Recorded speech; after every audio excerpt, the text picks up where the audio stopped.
Now, I thought it would be interesting to track the amount of internet interest that candidates are receiving as opposed to the amount of news coverage that they're receiving. And a great way to do this is through Google Trends. What I've done here is you can take a look at the screen. What we've done is we have plugged in the names of 5 candidates: Ron Paul, Rick Perry, Mitt Romney, Michelle Bachmann, and Herman Cain. You've got 2 sets of graphs here. The top one is showing the amount of internet interest, searches for each particular candidate, and the bottom graph is showing the amount of news stories that are showing up here.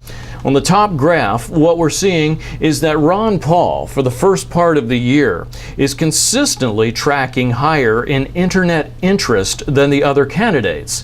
You get up until May, you get a brief little spike there by Herman Cain, and that quickly subsides.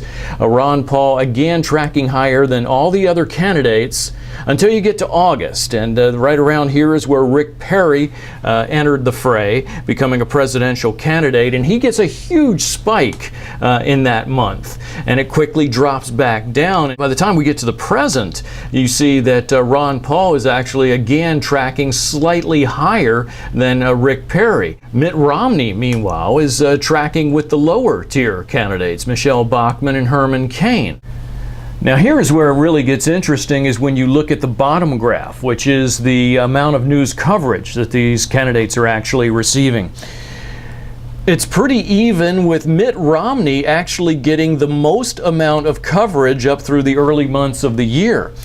Then you see, once again, Rick Perry getting involved in the race. He gets this huge spike and stays on top in the amount of media coverage. Mitt Romney receiving a strong amount of news coverage, and Ron Paul buried with the lower tier candidates, Michelle Bachmann and Herman Cain. You've got Romney with very little internet interest, yet receiving a substantial amount of media coverage. You've got Ron Paul with a huge amount of internet interest, but yet a very low amount of news coverage. So does this mean that there is media bias? I think this makes a pretty strong argument that there is.